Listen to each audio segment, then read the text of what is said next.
Obras completas de Sigmund Freud. Parte 129. La disolución del complejo de Edipo. 1924. El complejo de Edipo va designándose cada vez más claramente como el fenómeno central del temprano periodo sexual infantil.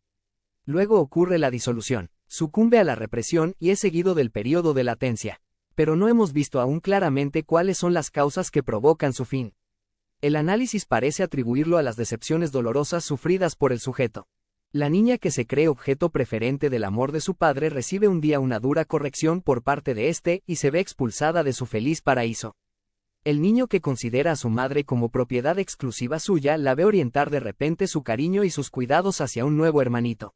Pero también en aquellos casos en los que no acaecen sucesos especiales como los citados en calidad de ejemplos, la ausencia de la satisfacción deseada acaba por apartar al infantil enamorado de su inclinación sin esperanza. El complejo de Edipo sucumbiría así a su propio fracaso, resultado de su imposibilidad interna. Otra hipótesis sería la de que el complejo de Edipo tiene que desaparecer porque llega el momento de su disolución, como los dientes de leche se caen cuando comienzan a formarse los definitivos. Aunque el complejo de Edipo es vivido también individualmente por la mayoría de los seres humanos, es, sin embargo, un fenómeno determinado por la herencia, y habrá de desaparecer, conforme a una trayectoria predeterminada, al iniciarse la fase siguiente del desarrollo. Resultará, pues, indiferente cuáles sean los motivos ocasionales de su desaparición e incluso que no podamos hallarlos. Ambas hipótesis parecen justificadas, pero además resultan fácilmente conciliables. Al lado de la hipótesis filogénica más amplia queda espacio suficiente para la ontogénica. También el individuo entero está destinado, desde su nacimiento mismo, a morir, y también lleva ya indicada, quizá en la disposición de sus órganos, la causa de su muerte. Pero siempre será interesante perseguir cómo se desarrolla el programa predeterminado y en qué forma es aprovechada la disposición por acciones nocivas casuales. Nuestra penetración ha sido aguzada recientemente por la observación de que el desarrollo sexual del niño avanza hasta una fase en la que los genitales se han adjudicado ya el papel directivo.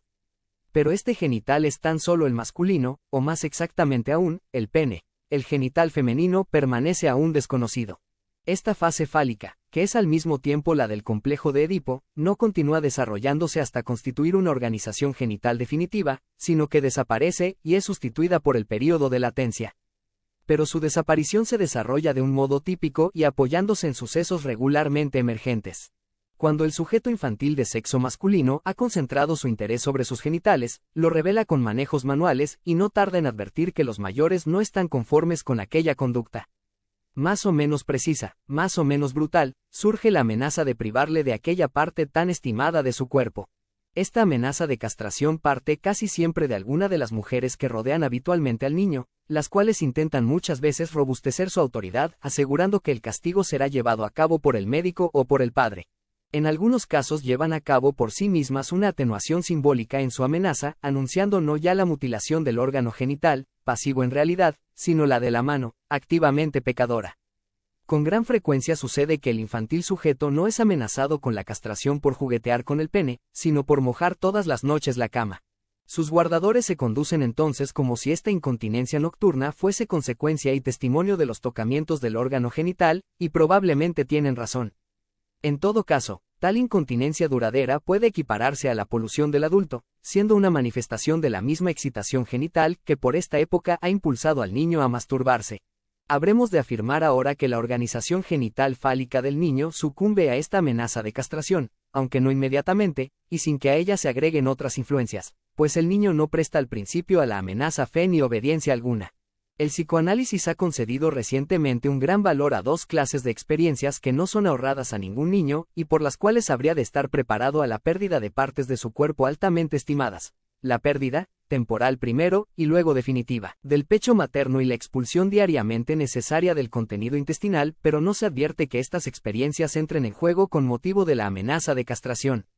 Solo después de haber hecho otra nueva comienza el niño a contar con la posibilidad de una castración, y aún entonces muy vacilantemente, contra su voluntad y procurando aminorar el alcance su propia observación. Esta observación, que rompe por fin la incredulidad del niño, es su descubrimiento de los genitales femeninos. Siempre se le presenta alguna ocasión de contemplar la región genital de una niña y convencerse de la falta de aquel órgano, del que tan orgulloso está, en un ser tan semejante a él. De este modo se hace ya posible representarse la pérdida de su propio pene, y la amenaza de la castración comienza entonces a surtir sus efectos. Por nuestra parte no debemos ser tan cortos de vista como los familiares y guardadores del niño, que le amenazan con la castración, y desconocer como ellos que la vida sexual del niño no se reduce por esta época exclusivamente a la masturbación.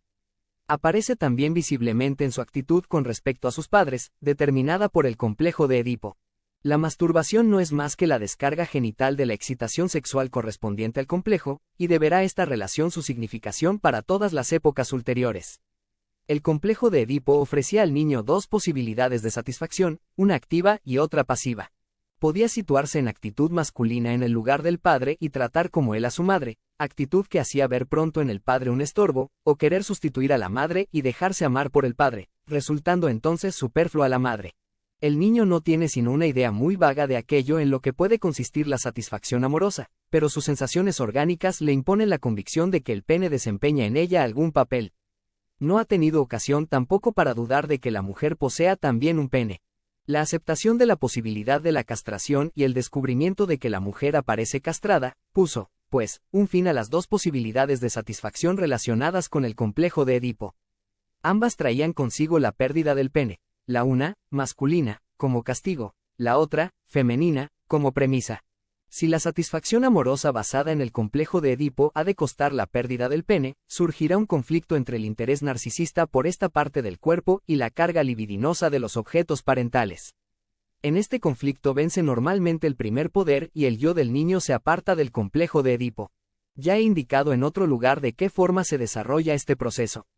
Las cargas de objeto quedan abandonadas y sustituidas por identificaciones. La autoridad del padre o de los padres introyectada en el yo constituye en él el nódulo del superyo, que toma del padre su rigor, perpetúa su prohibición del incesto y garantiza así al yo contra el retorno de las cargas de objeto libidinosas.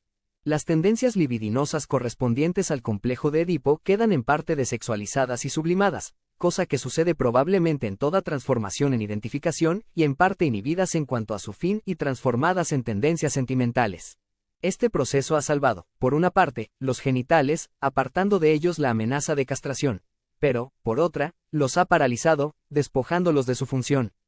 Con él empieza el periodo de latencia que interrumpe la evolución sexual del niño.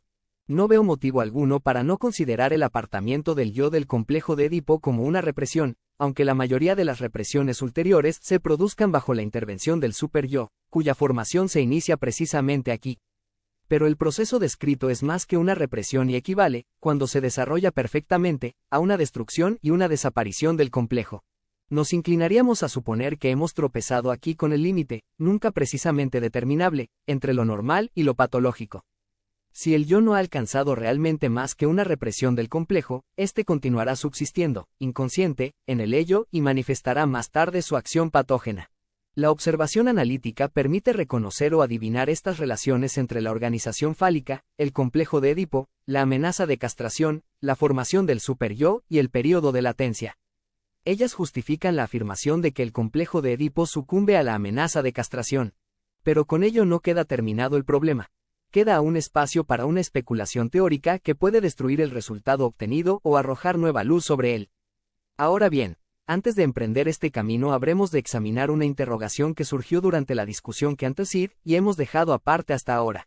El proceso descrito se refiere, como hemos dicho expresamente, al sujeto infantil masculino. ¿Qué trayectoria seguirá el desarrollo correspondiente en la niña? Nuestro material se hace aquí incomprensiblemente mucho más oscuro e insuficiente. También el sexo femenino desarrolla un complejo de Edipo, un superyo y un periodo de latencia. ¿Pueden serle atribuidos a sí mismo un complejo de castración y una organización fálica? Desde luego, sí, pero no los mismos que en el niño. La diferencia morfológica ha de manifestarse en variantes del desarrollo psíquico. La anatomía es el destino, podríamos decir glosando una frase de Napoleón. El clítoris de la niña se comporta al principio exactamente como un pene, pero cuando la sujeto tiene ocasión de compararlo con el pene verdadero de un niño, encuentra pequeño el suyo y siente este hecho como una desventaja y un motivo de inferioridad. Durante algún tiempo se consuela con la esperanza de que crecerá con ella, iniciándose en este punto el complejo de masculinidad de la mujer. La niña no considera su falta de pene como un carácter sexual, sino que la explica suponiendo que en un principio poseía un pene igual al que ha visto en el niño, pero que lo perdió luego por castración. No parece extender esta conclusión a las demás mujeres, a las mayores, sino que las atribuye, de completo acuerdo con la fase fálica, un genital masculino completo. Resulta, pues, la diferencia importante de que la niña acepta la castración como un hecho consumado, mientras que el niño teme la posibilidad de su cumplimiento. Con la exclusión del miedo a la castración desaparece también un poderoso motivo de la formación del superyo y de la interrupción de la organización genital infantil. Estas formaciones parecen ser, más que en el niño, consecuencias de la intimidación exterior que amenaza con la pérdida del cariño de los educadores. El complejo de Edipo de la niña es mucho más unívoco que el del niño, y según mi experiencia, va muy pocas veces más allá de la sustitución de la madre y la actitud femenina con respecto al padre. La renuncia al pene no es soportada sin la tentativa de una compensación. La niña pasa, podríamos decir que siguiendo una comparación simbólica de la idea del pene a la idea del niño. Su complejo de Edipo culmina en el deseo, retenido durante mucho tiempo, de recibir del padre, como regalo, un niño, tener de él un hijo.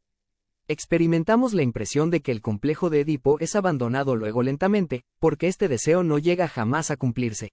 Los dos deseos, el de poseer un pene y el de tener un hijo, perduran en lo inconsciente intensamente cargados y ayuda a preparar a la criatura femenina para su ulterior papel sexual. Pero, en general, hemos de confesar que nuestro conocimiento de estos procesos evolutivos de la niña es harto insatisfactorio e incompleto. Es indudable que las relaciones temporales causales aquí descritas entre el complejo de Edipo, la intimidación sexual, la formación del superyo y la entrada en el periodo de latencia son de naturaleza típica, pero no quiero afirmar que este tipo sea el único. Las variantes en la sucesión temporal y en el encadenamiento de estos procesos han de ser muy importantes para el desarrollo del individuo. Desde la publicación del interesante estudio de O'Rank sobre el tema trauma del nacimiento, no se puede tampoco aceptar sin discusión alguna el resultado de esta pequeña investigación, o sea la conclusión de que el complejo de Edipo del niño sucumbe al miedo a la castración. Pero me parece aún prematuro entrar por ahora en esta discusión, y quizá también poco adecuado comenzar en este punto la crítica o la aceptación de la teoría de Rank.